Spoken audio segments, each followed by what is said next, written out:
The Nairobi Legal Awards has had 3 or 4 previous editions.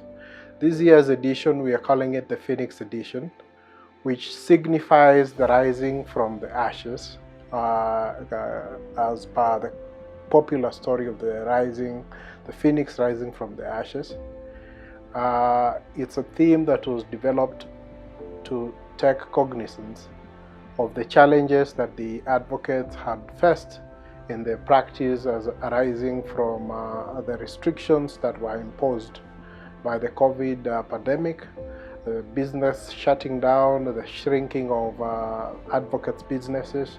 And so we are looking at this year for demonstration in law firms that they have survived the hard impact of COVID, and now they are on the upward trajectory. So they are in essence rising from the ashes, and that is the reason why we are calling this year's award the Phoenix Edition.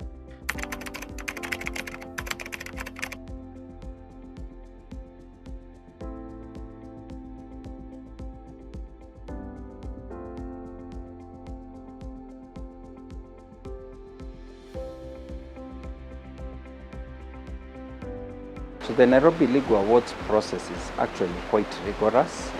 First of all, the awardees were nominated among a large group of nominees by third parties. There was a process of nomination and shortlisting.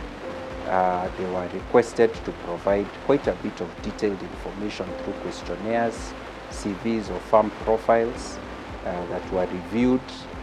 There was a process of assessment. The assessors verify the information that is provided and give some form of grades to assess the merits of these organizations and institutions. And because it is an evidence-based approach, it's not enough to say that I did this or I'm known for this other thing.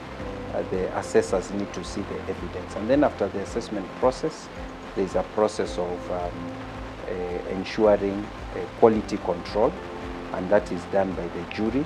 The jury, the assessment team, the secretariat are all independent of each other, and then the ultimate quality control is by the trust that has come up with the policies, has ensured each of the institutions in the Nairobi Legal Awards process does their job. We also have quite a rigorous conflict of interest policy, for example, that stops any individual or institution that's involved in the assessment process from also being an nominee or awardee. We separate the people who are going to be awarded from those who may be funding or sponsoring the awards. So we put in place so many mechanisms to ensure that we get the right quality. And then we have also third parties, referees, and also organizations like Judicial Service Commission or Advocates Complaints Commission that in the respective cases will give us feedback to ensure that the persons and institutions being awarded are worth of the recognition.